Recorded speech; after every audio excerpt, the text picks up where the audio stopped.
মান্নান শাহ রহমতুল্লাহ আলাইহির বিদায়ের পরে সারা গ্রামে একটা হাহাকার তৈরি হয়েছিল, পুরা গ্রামে। এখানে কেউ বাস ছিল না, সবাই উনি সকলের কাছে প্রিয় ব্যক্তি ছিলেন, সারা গ্রামের উস্তাদ ছিল তো। আর ওনাকে সবাই এক দৃষ্টিতে জানতেন যে একজন মহান আল্লাহর ওলি। সুবহানাল্লাহ বলুন। আচ্ছা, এই মাহফিল থেকে আল্লাহ যদি কাউকে মেনশন করে যে আমি তাকে কবুল করে নিলাম, দুনিয়ার কেউ হিংসা করলে কোনো কাজ হবে না।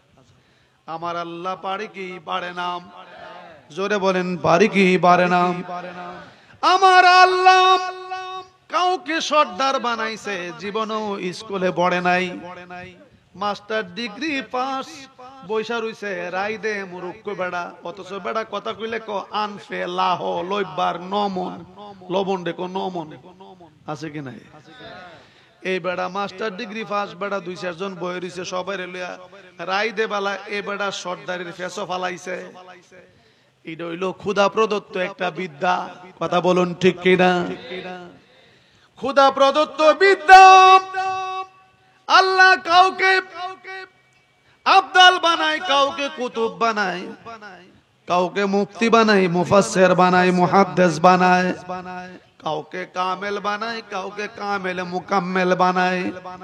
এক একজনকে এক একটা স্তরে, আবার এক একজনকে এমন স্তরে জমানার গাউস বানায়, আবার কাউকে এমন বানাইছে যার সাথে আমার মাবুদে নিবিড় হইলে ইলহাম হয়।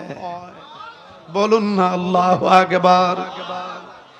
এই মাহফিলে কাউকে কবুল করেছে, কাউকে কবুল করে নাই, কেউ জানে না, কিন্তু ডিপেন্ড করে পুরাটা তার মনের উপর নির্ভর করে। দলিল, ইন্নাল্লাহা লা ইয়ানজুরু ইলা সাওয়ারিকুম ওয়া আমালিকুম ওয়ালাকিন্না ইয়ানজুরু ইলা কুলুবিকুম ওয়া ফি রাওয়ায়াতিন নিয়াতিকুম। আল্লাহ তার সুরত দেখে না, আমল দেখে না, তার অন্তরটা দেখে, তার নিয়তটা দেখে। আল্লাহু আকবার বলুন। এই জন্য একটা কথা মনে পড়ে গেল।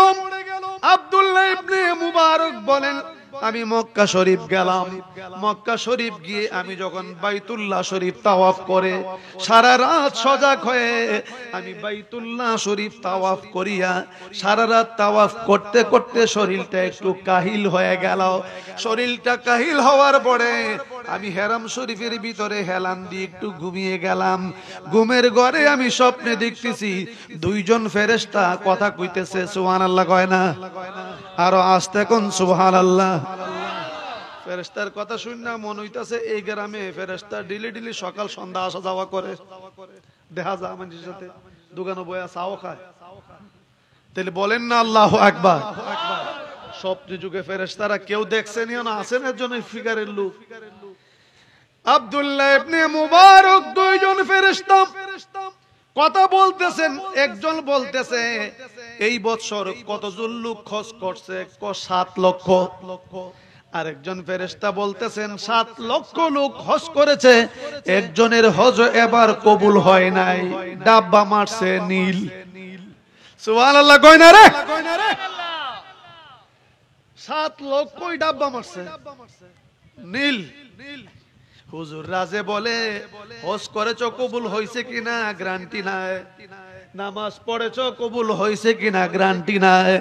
একটা গ্যারান্টি আছে রে, যখন চোখের পানিগুলি সাইরা নবীর শানে দুরূদ শরীফ পড়বা। আমার রাসূল বলেন আমি তোরে চিনি, শুধু চিনি নয়, সাথে সাথে তোর 10টা গুনাহ মাফ, 10টা নেকও আল্লাহ এড কইরা দেয়। যত দুরূদ বেশি বেশি করবে আমি নবীর সাথে তোর তত বেশি বেশি সম্পর্ক লাগবে। শুধু তাই নয়, মরার সময় চেহারাটা হাস্য উজ্জ্বল হয়ে যাবে। আল্লাহু আকবার। দুনিয়ার সব কিছুর গ্যারান্টি না, একটির গ্যারান্টি। 7 লক্ষ লোক খরচ করেছে।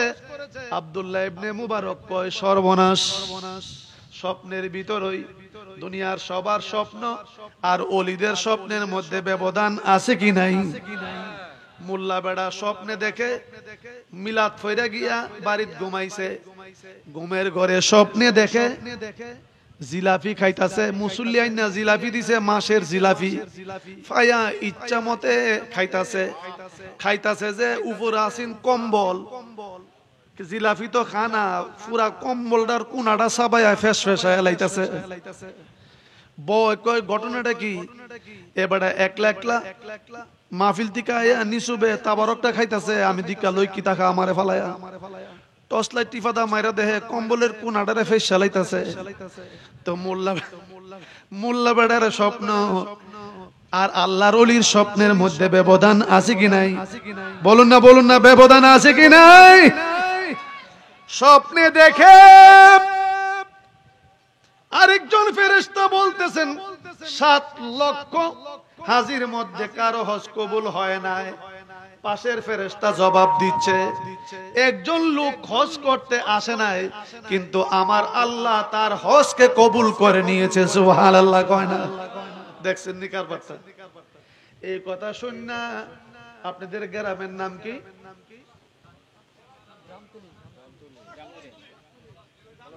আরে হগলতে এর জন্য হেডটা কোন গেল লিগা ধরেন আমতলি জামতলি যেটাই বলেন, হে বেটা কইব হুজুরই তো কইছে হজ না ইয়া বেটার হজ কবুল হয়েছে গা। তে আমিও তো ঘরের মধ্যে বেড়া মাইতের মতন বইছি, মাহফিল না গিয়ে হয়তো আমার মাহফিল কবুল হইতে পারে, কারণ ইমন পণ্ডিত আছে কিনা? হুজুর কতই তো দলিল না। আমি আগে বলেছি আল্লাহ তার মনের বিচার করে, তার মনের উপর ডিপেন্ড করে, তার সবকিছু লেখা হয়। যত কিছুই তামসা তাল বাহানা করো, 2 কাঁধে 2 মোহরি লিখতে আছে ডায়েরি। সুবহানাল্লাহ কয় না? আশ্চর্য। আব্দুল্লাহ ইবনে মুবারক কয় ফেরেশতারে গিয়া যে লোকটা না আইসা মক্কায় না আইসা হজ না কইরা হজ কবুল হয়ে গিয়েছে, লোকটার বাড়ি কোথায়? কো ইরাকের দামেস্কে। সুবহানাল্লাহ কয় না? ইরাকের দামেস্কে। লোকটার নামটা কি? কো লোকটার নাম হলো আলী ইবনে মুআফিক। লোকটার নাম আলী ইবনে মুআফিক। বলতে দেরি হলো, সাথে সাথে আব্দুল্লাহ ইবনে মুবারকের ঘুম ভেঙে গেল। সুবহানাল্লাহ কইতেন না? ঘুম থেকে উঠটা কয় আর আমার মক্কা তাওয়াফ করার দরকার নাই, আমি সরাসরি দামেস্কের মধ্যে যাই। আমি দামেস্কে যাইয়া দেখি রে কে সে ভাগ্যবান ব্যক্তি বাড়িতে বইসাই তার হজ আমার আল্লাহ কবুল কইরা লইছে, না জানি কামডা কি করছে, আমি তাকে দেখতে যাইব। এরই মধ্যে এলহাম হয়ে গেল লোকটা কি করে? ক লোকটা তো জুতা সেলাই করে। আল্লাহু আকবার বলুন। হাসবি রব্বি জাল্লাল্লাহ মা ফি কলবি গায়র, আয় হাসবি রব্বি জাল্লাল্লাহ মা ফি কলবি গায়রুল নূর মুহাম্মদ সাল্লাল্লাহ লা ইলাহা ইল্লাল্লাহ হাসবি রব্বি জাল্লাল্লাহ মা ফি কলবি নূর মুহাম্মদ সাল্লাল্লাহ লা ইলাহা ইল্লাল্লাহ হাসবি রব্বি। সুবহানাল্লাহ কয় না রে? ও তরিকতপন্থী সাধারণ মানুষ আর তরিকতওয়ালা মানুষের প্রেম এক না, ফর ডিফারেন্স। আকাশ পাতাল জমিন ব্যবধান। খুব মনোযোগ। আশ্চর্য হয়ে গেলেন। লোকটা মুসির কাজ করে, উনি দামেস্কের শহরে গিয়ে গুল্লি গুল্লি খুঁজে কে আছে মুসির কাজ করে, মানুষকে জিজ্ঞেস করে। মুসির কাজ করে মানে জুতা সেলাই করে। লোকটার নাম আব্দুল্লাহ ইবনে মুআফিক, কিন্তু প্রসিদ্ধ কোনো ব্যক্তি না, কেউ চিনে না। গলিতে গলিতে যায়, বিভিন্ন জায়গায় জিজ্ঞেস করে, কেউ চিনে না। যেখানে যায় কেউ চিনে না। একটা চিপা গুল্লিতে গিয়ে একটা চিকন সরং একটা চিপা গুল্লি, ওখানে গিয়ে জিজ্ঞেস করলেন একটা বুড়া মানুষকে। আলী ইবনে মুআফিক নামক কোন ব্যক্তিকে চিনেননি। ক লোকটা কি করে? ক জুতা সেলাই করে। ক হ্যাঁ চিনি। ক বাড়িটা কই? ওই যে বাঙ্গা ঘরটা দেখা যায়, ওই ঘরটা দিয়া একটু টুকি দিলেই বের হবে। সে কিছুক্ষণ সময় জুতার কাজ করে, এরপরে বাকি সময় ঘরের ভিতরে অবস্থান করে। আল্লাহু আকবার। আস্তে করে দরজায় টুকি দিলেন, এই বাড়িতে কে আছো? দরজা খুললেন। মা নামটা আপনি কে? আমার নাম হচ্ছে আব্দুল্লাহ ইবনে মুবারক। পায়ে ধরে সালাম দিয়ে কয়, আব্দুল্লাহ ইবনে মুবারক এত বড় আল্লাহর ওলি আমার মতন মুসির বাড়িতে কেন আসলেন? আমাকে কেন খুঁজছেন? আমি কি অন্যায় করেছি, অপরাধ করেছি? আব্দুল্লাহ ইবনে মুবারক বলেন, মুসিরে জানতে চাই একটা কথা। কি কথা? আমি এই ঘটনা ঘটেছে স্বপ্নে, এরপরে দেখে আমি তোমারে খুঁজতেছি, তোমারে দেখার জন্য কি কাজটা করছো। বলার সাথে সাথে লোকটা ধিম করে মাটিতে বইসা মাথার মধ্যে হাত দিয়া একটা চিল্লি মাইরা কয়, মাবুদ বুঝি আমার দিকে ফিরা চাইছে, মাবুদ বুঝি আমারে চিনছে।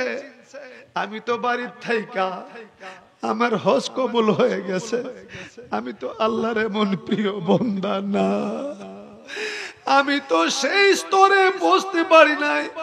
এরপরও দুনিয়ার কোন সাধারণ মানুষের স্বপ্নে দেখে নাই আপনার মতন একজন মহান আল্লাহর ওলি। আল্লাহর ওলিদের স্বপ্নটাও এলহাম হয়ে যায়। আপনি দেখেছেন আমি এক কাঙ্গাল, আমার কোনো ইবাদত নাই, বন্দেগী নাই। নিশ্চয়ই তোমার কোন কর্ম আছে, বলো তুমি কি কর্ম করেছ? আমার অন্য কোন কর্ম নাই, আমার একটা কর্ম হইল, আমি মনে মনে নিয়ত করেছিলাম হজে যাব, কিন্তু আমার তো টাকা পয়সা নাই। আমি কাজ কইরা 1 টাকা 2 টাকা 3 টাকা কইরা জমাইতাছি, 30 বছর পর্যন্ত আমি জমাইছি। সুবহানাল্লাহ। 30 বছরে আমি 3000 টাকা 3000 দিরহাম জমাইছি। ভাবছি আরো কিছু টাকা হইলে এরপরে আমি হজে যাব। আমি এই টাকা জমানোর পরে এরই মধ্যে আমার স্ত্রী অসুস্থ হয়ে গিয়েছে। প্রেগনেন্ট অবস্থায় তার গর্ভের মধ্যে বাচ্চা, তার গর্ভের মধ্যে বাচ্চা। আমার স্ত্রী পাশে একটু দূরের বাড়িতে গোশত রান্না হচ্ছে, গরুর গোশতের রান্নার ঘ্রাণ আসছে। আসার পরে আমারে বলতেছে, স্বামী গো, আমরা তো গরিব মানুষ, ইচ্ছে করলে গরুর গোশত খেতে পারি না, একটু ওই বাড়িতে মনে হয় গরুর গোশত রান্না হচ্ছে, একটু রান্না গোশত আমাকে এনে দেন। মহিলারা একজন আরেকজনের দরদরা বুঝে, আপনি কি একটু বলবেন? আমার কথা আমার বাইঙ্গা সইরা, আমি যখন গর্ভে বাচ্চা আছে মহিলাদের অনেক কিছু খেতে মনে চায়, এই কথা বললে দিবে। বেটা আমি পারবো না, আমার লজ্জা লাগে। কোনা যান, কোনা পারবো না। বারবার স্ত্রীর অনুরোধে আমি গেলাম, গিয়ে মহিলাকে বললাম, মা আমাকে একটু তোমার রান্না করা গোশত দাও, আমার স্ত্রী অসুস্থ, আমার স্ত্রীর এই অবস্থায় একটু গোশত খেতে চাচ্ছে, আমার তো তৌফিক নাই, তোমার বাড়িতে পাঠাইছে। মহিলা কয়, এই গোশত আমি খাইতে পারবো, আমার জন্য জায়েজ, আমার বাচ্চাদের জন্য জায়েজ, কিন্তু আপনার বেলায় না। সুবহানাল্লাহ। কেন মা? আমার স্বামী 6 মাস আগে, গালিবান 6 বছর আগে বলেন, আমার স্বামী ইন্তেকাল করেছে। ঘরের ভিতরে খাবারের বলতে কিছু নাই। আমার স্বামী যা দিয়ে গিয়েছিল সব শেষ হয়ে গেছে। আজকে 6 মাস ধরে অথবা 7 দিন ধরে খানা নাই, 7 দিন ধরে টোটালি খানা নাই। আমার বাচ্চাগুলির পেটের চামড়া, 2টা মেয়ে 9 বছর 12 বছর, পেটের চামড়া পিঠের মধ্যে লেগে গেছে। আমি মা আর কোনো কাজকর্ম পাই নাই, তাদেরকে কোনো খাবার দিতে পারি নাই। আমি মা বহু চেষ্টা করেছি, আমি সন্ধান পেয়েছি মাইস হাওরের মধ্যে একটা মরা গরু পড়ে আছে। আমি মাসালাটা জানি, মানুষ যদি মৃত্যু সজ্জায় চলে যায় উপবাসে, তাহলে যেইটুকু, যদিও গোশতটা হালাল না, কিন্তু যেইটুকু খাইলে জান বাঁচবো ততটুকু খাওয়া তার জন্য জায়েজ। এই জন্য আমি একটা ছুরি, একটা থলি লইয়া মরা গরুর থেকে একটা গোশতের টুকরা কেটে আনলাম। বাচ্চাগুলোকে বুঝতে দেই নাই, তারা শক করবে, তারা হয়তো ঘৃণাইবে, এই জন্য তাদেরকে বুঝতে দেই নাই। আমি বলেছি তোমাদের জন্য গরুর গোশত এনেছি। তারা বসে আছে অধীর আগ্রহে, আমি রান্না করতেছি, এই গোশতটা আমি খেতে পারবো, আমার বাচ্চারা তোমার জন্য জায়েজ নাই। লোকটা কয়, হায় হায় তুমি এত উপাস, 7 দিন ধরে বাচ্চাদের খাবার নাই, নিজেও উপাস। আমি টাকা রাখছি 3000 মক্কায় যাওয়ার জন্য, একটু দাঁড়াও। দৌড়াইয়া বাড়িতে গিয়া টাকার পুটলা ডাইনা কয়, মারে মা, এই 3000 টাকা তোরে দিয়ে দিলাম, মহিলা কয় এত টাকা, এতগুলি টাকা, তখনকার সময় 3000 টাকা তো ব্যাপার সেবার, এতগুলি টাকা, এই টাকা কিসের টাকা? কো আমার হজের টাকা। তো আমারে কেন? কো আমি জিজ্ঞেস করেছি তোমাদের এই অবস্থা, আমার আর হজের প্রয়োজন নাই, আমি হজ করব না, টাকাগুলি দিয়ে দিলাম, কিছু টাকা দিয়ে বাজার সাজার করো, বাকিগুলি কোনো ব্যবসার মধ্যে দিয়া আস্তে আস্তে করে খাবারের ব্যবস্থা করবা, আগে যাও মার্কেট থেকে কিছু খাবারের ব্যবস্থা করে এনো। মহিলা হাত তুলে কয় যিনি হজে না গিয়া পুরা টাকাটা আমাদেরকে দিয়ে দিল, আল্লাহ রে তুই দেইখা লইস। খোদার কাছে ডাক মারেছে, আমি দেখেছি চোখের পানিগুলি মহিলার গাল বেশে বেশে পড়েছে। আমি উদ্দুরই জানি, এর বেশি আমি আর কিছুই জানি না। আব্দুল্লাহ ইবনে মুবারক কই বুঝালাইছি, এই জায়গাতেই তুমি কাম বানাইলাইছ, কারণ না যাবার বড় ডাকটা আমার আল্লাহর দরবারে গিয়ে পৌঁছে গেছে, কবুল হয়ে গিয়েছে।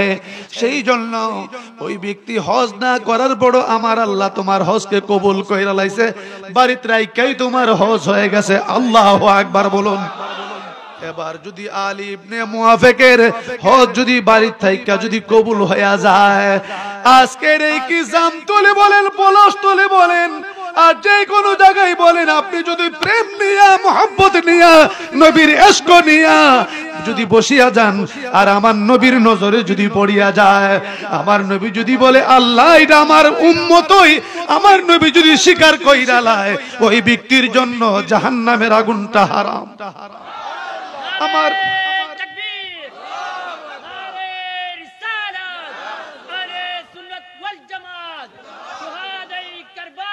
আমার রাসূল যদি বলে আমার এটা উম্মতই, রাসূল যদি উম্মত বলে মান্না নেই, মানার মতো কথা বলে না। মন্ত্রী যদি কয় এটা আমার ফুতই, পুলিশ আইলে হিসাব নিকাশ করে আইব, কথা কয় না রে। আমার রাসূল যদি বলেন এটা আমার উম্মত, আজকের এই মাহফিলে এতজন নবীজির নজরে পড়ে গেছে, আমার গাউসে পাকের সুনজর লাগে গেছে, খাজা গরিবে নেওয়াজের বাতাস লাগে গেছে, মান্নান শাহ রুহানি ফয়েজ ধইরা লাইছে, বের বের কইরা কানতে কানতে বাড়ি যাইবা, গুনাহগুলি জইরা জইরা জমিনে পড়া যাইবে, সকালে ফজরের নামাজ পড়া দোয়া করবা, সাথে সাথে আমার আল্লাহর কোর্টে কবুল হয়ে যাবে। আল্লাহু আকবার বলুন, আরেকবার বলুন আল্লাহু আকবার, আরেকটি বার বলুন আল্লাহু আকবার। আমার আল্লাহর সেই ক্ষমতা আছে কি নাই? তাহলে আমরা সেই আল্লাহর দরবারে একটু হাজিরা দিতে চাই কি চাই না? আল্লাহর দরবারে হাজিরা তখনই হয়ে যায় যখন আমার নবী তাকে উম্মত বলে স্বীকৃতি দিয়ে দেয়।